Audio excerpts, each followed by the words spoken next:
حدیث مبارکہ فرمایا اصحابکم نجوم فبیئہم اقتدیتم اہتدیتم، فرمایا میرے سارے صحابہ ستاروں کی مثل ہیں، کسی ایک کی بھی پیروی کر لو گے تو کامیابوں کا بران ہو جاؤ گے۔ تو ہر ایک صحابی کے متعلق اپنا عقیدہ درست رکھنا چاہیے۔ ہر ایک صحابی حضور کا ہمارے لیے کیا ہے؟ قابل احترام ہے، قابل رسپیکٹڈ ہے، اور ان کی تقریب کرنا یہ امتیوں پر کیا ہے؟ لازم ہے۔ اور حضور نبی رحمت صلی اللہ علیہ وسلم کی ایک اور حدیث مبارکہ لجپال مہربان آقا علیہ الصلوۃ والسلام نے ارشاد فرمایا قرب قیامت ایک ایسی جماعت، ایسے لوگ کچھ آئیں گے جو میرے صحابہ کو برا بھلا کہیں گے، میرے صحابہ کو برا بھلا کہیں گے، اور حضور نے اس عمل سے منع فرمایا ہے، فرمایا میرے صحابی کو گالی مت دو، میرے صحابہ کو برا بھلا مت کہو۔ جو میرے محبوب علیہ الصلوۃ والسلام کا کلمہ پڑھنے والا ہے اس پر لازم ہے کہ وہ رسول اللہ کے اس حکم کو مانے۔ حضور نبی رحمت صلی اللہ علیہ وسلم نے فرمایا جسے تم دیکھو کہ وہ میرے صحابہ کو گالی دے رہا ہے، فرمایا لعنت اللہ، فرمایا اس پر لعنت کرو تم بھی، اور کہو کہ اللہ کی تجھ پر لعنت ہو، تیرے اس شر پر لعنت ہو، اور والناس اجمعین جتنے بھی لوگ ہیں تمام کی طرف سے تجھ پر لعنت ہو جو تو حضور کے صحابہ کو بخشا ہے۔ تو حضور نے نبی کریم صلی اللہ علیہ وسلم کی حدیث مبارکہ کا یہ مفہوم واضح ہے کہ ہمیں حضور کے صحابہ کے ساتھ کیا کرنا چاہیے؟ ادب و احترام کے ساتھ پیش آنا چاہیے، ان کو برا بھلا نہیں کہنا چاہیے، ان کی عزت و تکریم ہم پر لازم ہے۔ جب عام صحابی، ایک صحابی جو ہے اس کا مقام اتنا عرفہ والا ہے، تو جو تمام صحابہ کے امام، میری مراد حضرت ابو بکر صدیق کی ذات مبارکہ ہے، ان کی شان کتنی عرفہ والا ہے۔ حضرت سیدنا ابو بکر صدیق رضی اللہ تعالی عنہ، آپ کا نام پہلے کیا تھا؟ عبد الکعبہ بھی تھا، پھر اس نام کو بدلا گیا، پھر آپ کا نام عبداللہ رکھا گیا۔ کیا نام رکھا گیا؟ عبداللہ رکھا گیا۔ ابو بکر آپ کی کنیت ہے، ابو بکر آپ کی کیا ہے؟ کنیت ہے۔ صدیق اور عتیق یہ دونوں آپ کے کیا ہیں؟ لقب ہے، یہ آپ کے کیا ہیں؟ لقب ہے۔ آپ کے والد گرامی کا نام حضرت عثمان ہے، ابو قحافہ کے نام سے مشہور ہو گئے۔ آپ کی والدہ حضرت ام الخیر، حضرت سلمہ ام الخیر آپ کی والدہ کا نام ہے۔ امام الانبیاء صلی اللہ علیہ وآلہ وسلم کے ساتھ آپ کا رشتہ نسب جو ہے وہ چھٹی پیڑھی پہ جا کے، چھٹی پشت پہ جا کے امام الانبیاء صلی اللہ علیہ وآلہ وسلم کے ساتھ آپ کا رشتہ جڑ جاتا ہے، مل جاتا ہے۔ حضرت سیدنا ابو بکر صدیق رضی اللہ تعالیٰ عنہ، آپ کا مقام بہت ہی بلند ہے، حضور کے محبوب ترین صحابی ہیں۔ سب سے پہلے جس نے اسلام قبول کیا مردوں میں وہ حضرت ابو بکر صدیق کی ذات مبارکہ ہے۔ آپ کے ایمان لانے کا واقعہ میں اختصار کے ساتھ پیش کر دوں۔ یمن میں آپ تجارت کی غرض سے گئے، قریش خاندان سے آپ کا تعلق ہے، اور مکے کے معزز ترین لوگوں میں آپ کا شمار ہوتا ہے۔ زمانہ جاہلیت میں لوگوں نے کوئی شراب نوشی کر رہا ہے، کوئی جناب زنا کرتا ہے، کوئی کیا کرتا ہے، کوئی کیا کرتا ہے، لیکن ابو بکر صدیق وہ ہیں کہ جنہوں نے زمانہ جاہلیت میں بھی ان تمام برائیوں سے اپنے آپ کو دور رکھا ہے۔ بولے ذرا محبت سے سبحان اللہ۔ حضرت سیدنا ابو بکر صدیق زمانہ جاہلیت میں بھی شراب کے قریب نہیں گئے، زنا کے قریب نہیں گئے، جتنی بھی برائیاں تھیں حضرت سیدنا ابو بکر صدیق رضی اللہ تعالی عنہ ان کے قریب بھی نہیں گئے. حضرت سیدنا ابو بکر صدیق رضی اللہ تعالی عنہ آپ کے بچپنے سے میں آغاز کرتا ہوں. آپ رضی اللہ تعالی عنہ عام الفیل واقعہ فیل سے 2.5 سال بعد پیدا ہوئے. حضرت سیدنا ابو بکر صدیق رضی اللہ تعالی عنہ آپ فرماتے ہیں کہ میرا بچپنا ہے، چھوٹی عمر ہے. میرے والد ابو قحافہ مجھے لے کے بت خانے میں چلے گئے. جب میں بت خانے میں گیا تو میرے والد گرامی مجھے کہتے ہیں کہ یہ ہمارے عظیم خدا ہے، معاذ اللہ یہ بت ہمارے معبود ہیں. حضرت سیدنا ابو بکر صدیق رضی اللہ تعالی عنہ آپ فرماتے ہیں کہ ابا جان مجھے چھوڑ کے نہ وہاں سے ذرا سائڈ پہ ہوئے تو میں ان بتوں کو مخاطب کر کے بولتا ہوں، کہتا ہوں کہ میں بھوکا ہوں مجھے کھانا کھلاؤ. بتوں سے کہتا ہوں میں بھوکا ہوں مجھے کھانا کھلاؤ، مجھے لباس پہناؤ، مجھے پانی پلاؤ. اب بت تھے مورتیاں تھی وہ کیا کرتی کچھ بھی نہیں، نہ ہل جل نہ بول سکتے ہیں نہ کچھ نفع نقصان دے سکتے ہیں. حضرت سیدنا ابو بکر صدیق رضی اللہ تعالی عنہ آپ جلال میں آ گئے. آپ نے فرمایا اچھا میری باتوں کا جواب نہیں دے رہے. حضرت صدیق اکبر رضی اللہ تعالی عنہ نے پتھر اٹھایا اور اس بت کو دے مارا، توڑ دیا، نیچے گرا. ابو قحافہ آپ کے والد گرامی جلدی سے اندر آئے اور ناراضگی کے ساتھ پکڑا وہاں سے گھر لے گئے. جب گھر گئے تو ان کی والدہ کو شکایت بھی. جب شکایت کی نا تو والدہ کہنے لگی آپ اس بچے کو چھوڑ دیں، یہ وہ خوش نصیب بچہ ہے کہ جب اس کی ولادت ہوئی تو مجھے آواز آئی تھی اے ام الخیر تجھے مبارک ہو، تجھے ہم نے وہ بیٹا عطا کیا ہے جو میرے آخری نبی محبوب علیہ السلام کا رفیق سفر بنے گا، میرے محبوب پر ایمان لے کے آئے گا. یہ بشارت مجھے پہلے سے آلریڈی مل گئی ہے، لہذا ہمارا یہ بچہ بڑا سپیشل ہے، اسے کچھ بھی نہ کہا جائے. اللہ اکبر کبیرہ. حضرت سیدنا ابو بکر صدیق رضی اللہ تعالی عنہ آپ نے اس وقت بھی کسی بت کے سامنے سجدہ نہیں کیا، حق کی تلاش میں تھے. اب ایمان لانے کا واقعہ، یمن میں تجارت کی غرض سے آپ کے بہت بڑے تاجر بھی تھے.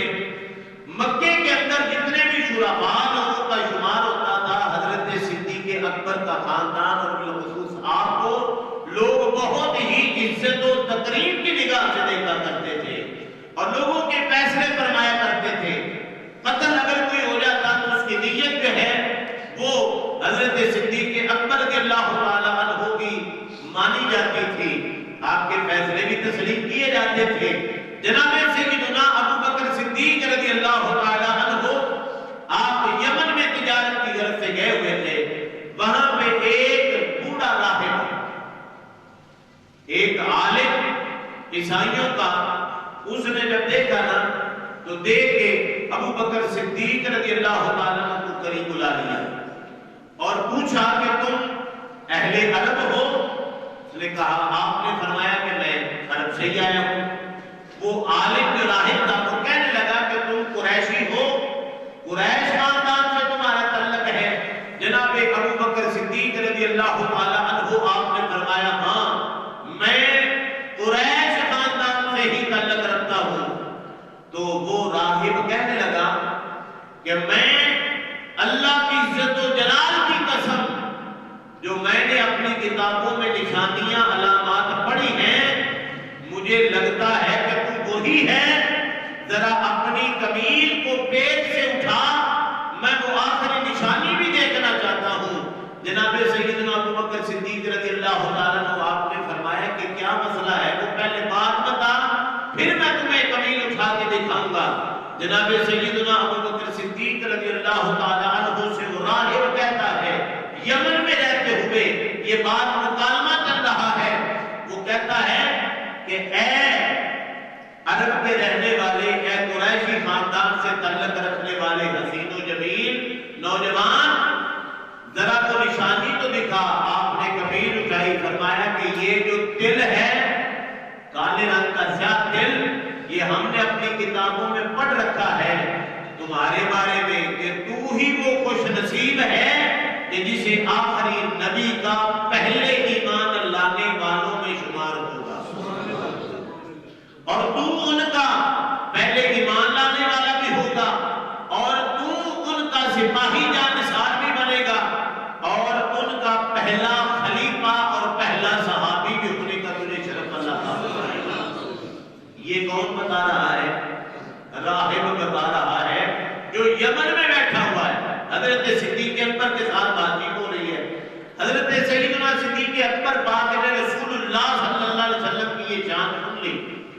اب حضور علیہ السلام نے ان کے آنے سے پہلے اعلان نبوت فرما دیا، مکے کی سرزمین میں اعلان نبوت فرما دیا۔ جناب صدیق اکبر پاک جب اپنی تجارت سے کاروبار سے واپس لوٹے نا، ابو جہل، عتبہ، شیبہ، یہ ابو جہل، ابو لہب، یہ سارے کافر مل کے ابو بکر صدیق کے پاس آ گئے اور آ کر کے کہنے لگے کہ وہ جو تیرا یار ہے نا، آج اس نے یہ بات کی ہے، ہم تیری وجہ سے رکے ہوئے ہیں، اب بتا وہ کیسی کیسی باتیں کر رہا ہے، ہمارے والدان کا دین چھوڑ کے اس نے نئے دین کا اعلان کر رکھا ہے۔ حضرت ابو بکر صدیق رضی اللہ تعالیٰ عنہ فرماتے ہیں کہ تم رکو، میں اس محمد عربی سے مل کے آتا۔ یہ رانا جو تھا دوستانہ ماحول بھی تھا۔ آپ گئے، جا کے دروازے پہ دستک دی، حضرت خدیجہ الکبریٰ کے حجرہ مبارکہ میں امام الانبیاء موجود ہیں۔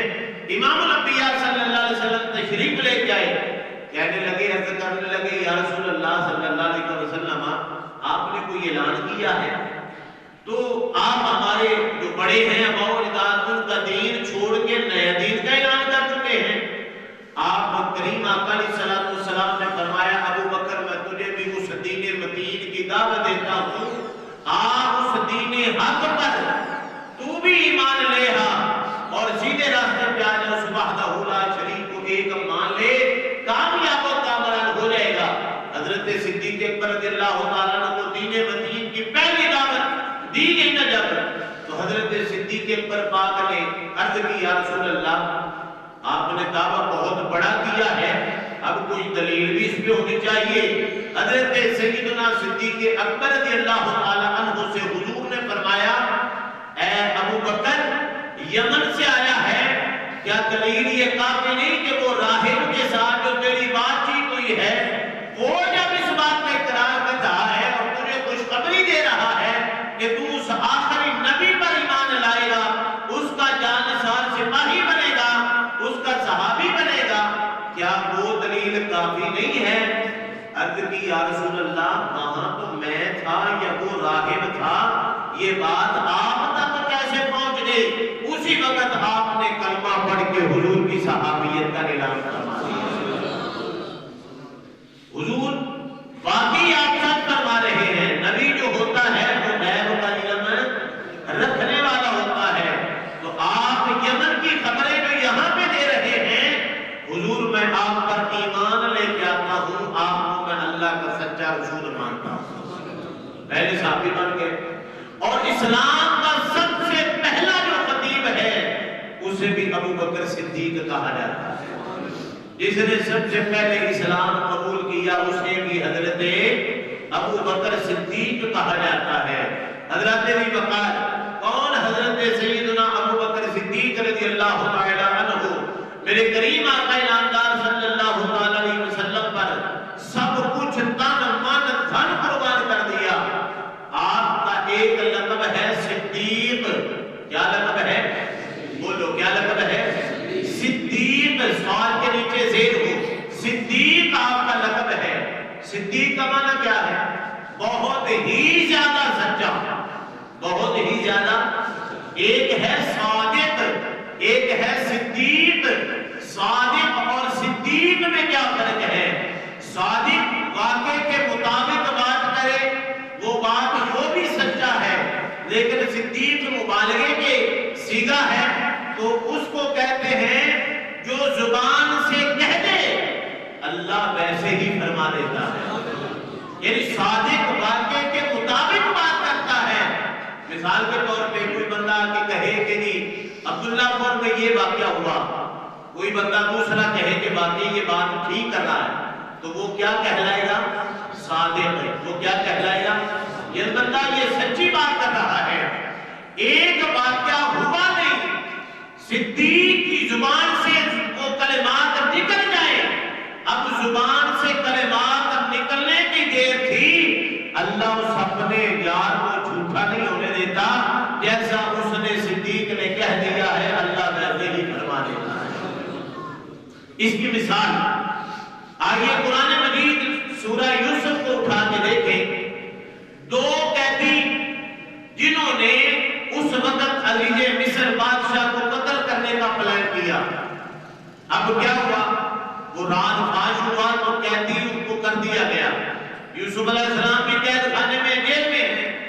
اب کیا ہوا؟ انہوں نے خواب دیکھا، حضرت یوسف علیہ السلام کو خواب اپنا بیان کیا تو جناب یوسف علیہ السلام نے ان کے خواب کی تعبیر بیان کی۔ ایک ان میں سے تھا جو شراب پلانے والا ساقی تھا، اور دوسرا اس نے خواب جو دیکھا آپ کو بیان کیا تو حضرت سیدنا یوسف علیہ السلام نے دونوں کی تعبیر بیان کرتے ہوئے فرمایا کہ تجھے پھانسی ہو جائے گی، جو تو دیکھ رہا ہے نا کہ تیرے سر کے اوپر روٹیاں ہیں اور کبے چیلیں کھا رہی ہیں، تجھے پھانسی ہو جائے گی۔ اور دوسرے ساتھی سے فرمایا کہ تجھے اللہ تمہارا تیرے منصب پر فائل کر دے گا، یہاں سے آزاد ہو کے تو اپنے منصب پہ چلا جائے گا، دوبارہ ڈیوٹی پہ بحال ہو جائے گا۔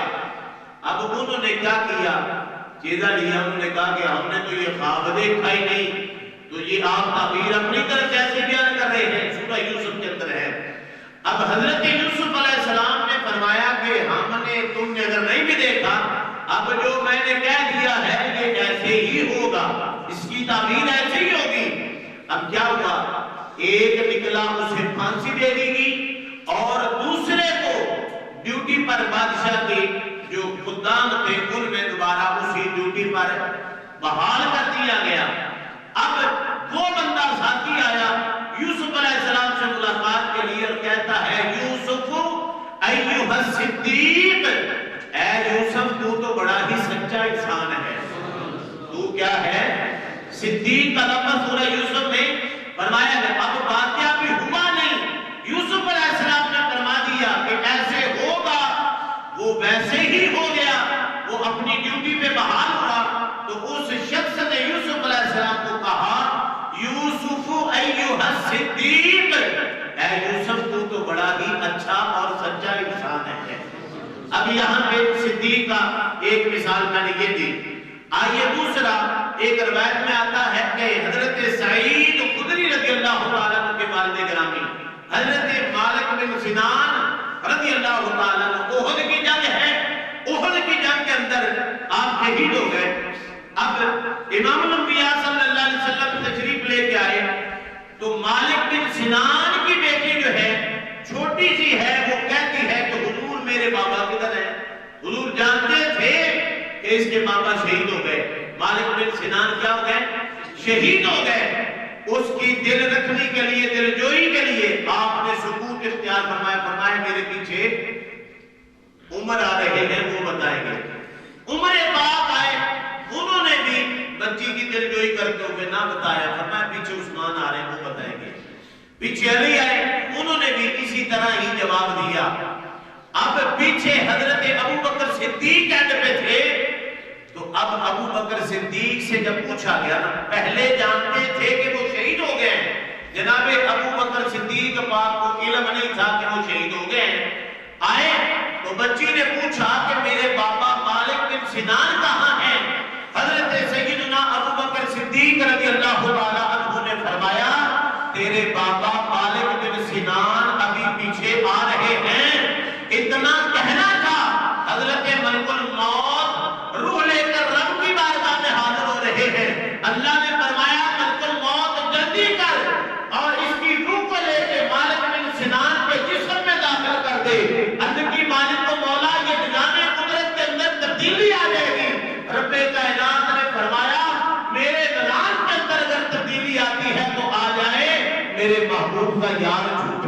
کرنا چاہیے. میرے صدیق نے جو بات کر دی ہے اب ہم اسے دوبارہ زندگی عطا فرما دیں.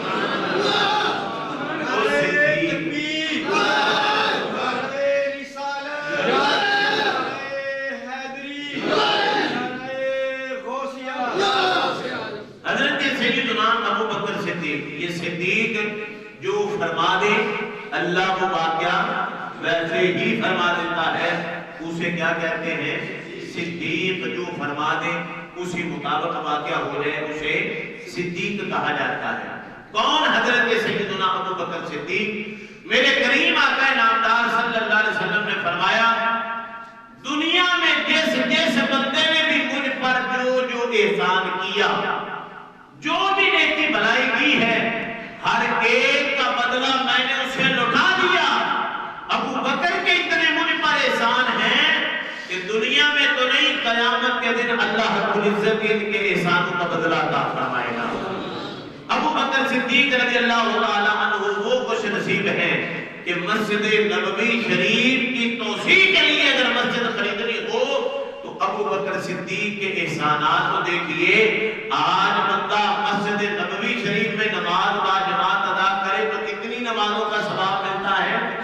50,000 نمازوں کا ثواب ملتا ہے جو مسجد نبوی شریف میں جماعت کے ساتھ نماز ادا کرتا ہے.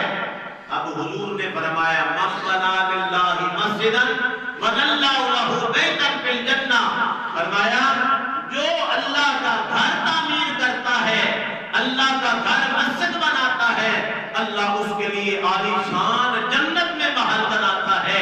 حضرت سیدنا ابو بکر صدیق رضی اللہ تعالی عنہ مسجد نبوی شریف کی توسیع کے لیے وہ زمین وہ پراپرٹی خرید کے آپ وقف کرتے ہیں. مجھے بتائیے کہ آج حاجی باہر سے نماز پڑھنا اپنے لیے کس قدر سعادت مندی سمجھتا ہے. آج کسی محلے کے اندر کوئی مسجد بنوا دے وہ بڑا خوش نصیب بندہ بنتا ہے. تو جس نے حضور کے اشارے پر، حضور کے کہنے پر، حضور نے فرمایا کہ یہ مسجد کا احاطہ بڑھانے کے لیے جگہ خریدے گا میں محمد اسے جنت کی ضمانت دے دیتا ہوں. حضرت سیدنا ابو بکر صدیق رضی اللہ تعالی عنہ وہ کچھ نصیب ہیں کہ حضور نے فرمایا ابو بکر فی الجنہ. عشرہ مبشرہ میں بھی آپ کا شمار ہوتا ہے. وہ 10 صحابہ جن کو رسول اللہ صلی اللہ علیہ وسلم نے ان کی زندگی میں جنت کی بشارتوں سے نوازا ہے، انہی خوش نصیبوں میں ابو بکر کا بھی شمار ہوتا ہے. میرے کریم آقا نامدار مدنی تاجدار صلی اللہ علیہ وآلہ وسلم نے ایک لقب آپ کا ہے عتیق. کیا ہے؟ عتیق کا معنی آزاد کیا ہوا. حضور نبی رحمت صلی اللہ علیہ وسلم ایک مرتبہ صحابہ میں بیٹھے ہوئے ہیں. فرمایا صحابہ کسی نے جنتی بندہ دنیا میں چلتا پھرتا دیکھنا ہو دکھاؤں تمہیں؟ صحابہ نے یا رسول اللہ ضرور دکھا دیجئے گا. امام الانبیاء صلی اللہ علیہ وسلم نے ابو بکر صدیق کو آتے دیکھا. فرمایا انت عتیق من النار. ابو بکر تجھے مبارک ہو، اللہ نے جہنم کی آگ سے تجھے آزاد فرما دیا. جہنم کی آگ سے تجھے، بولو، جہنم کی آگ سے تجھے آزاد فرما دیا ہے. کون؟ حضرت سیدنا ابو بکر صدیق رضی اللہ تعالیٰ عنہ. آپ سے پوچھا گیا کوئی تمنا؟ آپ نے فرمایا 3 تمنائیں ہیں، 3 خواہشیں ہیں اور وہ تینوں کی تینوں رب کائنات نے پوری فرمائی. نمبر 1 آپ فرماتے ہیں میری یہ تمنا ہے کہ نظر میری ہو اور سامنے اللہ کے پیارے محبوب کا چہرہ انور ہو. بس حضور کے دیدار سے میری آنکھوں کی پیاس نہ بجھے، میں حضور کا دیدار کرتا رہوں. دوسری تمنا پوچھا گیا تو آپ نے فرمایا کہ یہ ہے کہ مال ابو بکر صدیق کا ہو، رسول اللہ صلی اللہ علیہ وسلم کا اشارہ ہو تو میں حضور کے اشارے پر سب کچھ قربان کرتا ہوں. نمبر 3 آپ فرماتے ہیں تیسری خواہش یہ ہے کہ بیٹی عائشہ میری ہو، رسول اللہ اسے اپنے نکاح میں قبول فرما لے. میرے کریم آقا علیہ السلام ایک مرتبہ فرما رہے ہیں 360 اوصاف ایسی خصلتیں ہیں، ایسی عادات ہیں، ایسے اوصاف ہیں جن میں سے کوئی ایک آدھا بھی وصف، ایک آدھی خصلت بھی کسی کے اندر پائی جائے تو وہ پکا جنتی ہے. عرض کی یا رسول اللہ صلی اللہ علیہ وسلم وہ 360 بھی کسی کے اندر وہ عادتیں ہوں گی؟ حضور نے فرمایا وہ میرے ابو بکر صدیق کے اندر ہیں۔ وہ کس کے اندر ہیں؟ ابو بکر صدیق کے اندر۔ حضور علیہ السلام نماز سے فارغ ہوئے، فرمایا آج کون بندہ ہے جس نے روزہ رکھا ہے؟ صحابہ چپ۔ ابو بکر صدیق عرض کرتے ہیں حضور میں نے روزہ رکھا ہے۔ حضور علیہ السلام آج کون بندہ ہے جس نے ابھی خیرات کر کے آیا ہے؟ سارے چپ۔ ابو بکر صدیق عرض کرتے ہیں حضور میں۔ میرے آقا علیہ السلام نے فرمایا کون ہے جو جنازہ کسی کا پڑھ کے آیا ہے؟ سارے چپ۔ حضرت ابو بکر صدیق پھر اپنا حاضری لگواتے ہیں حضور میں ہوں۔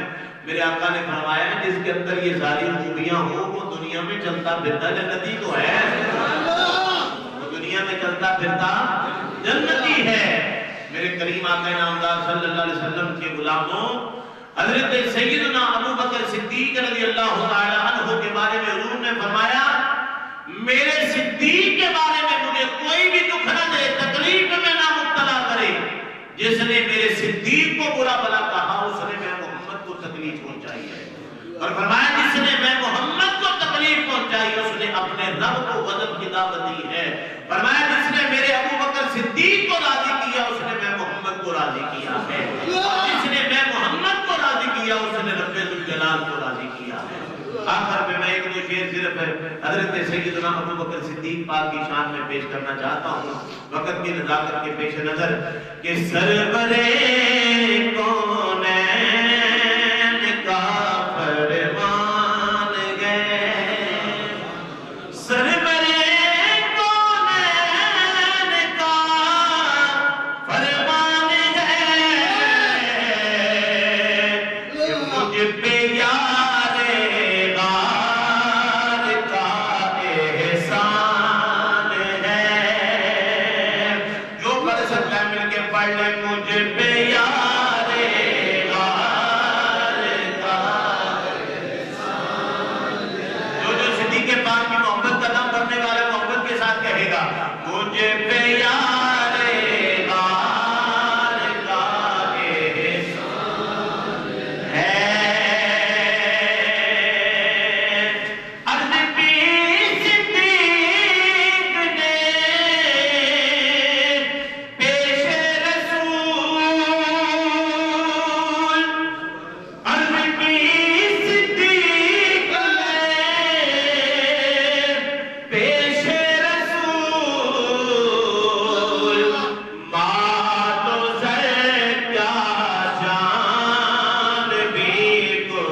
اللہ اس محبت کی خیرات ہمیں بھی عطا فرمائے۔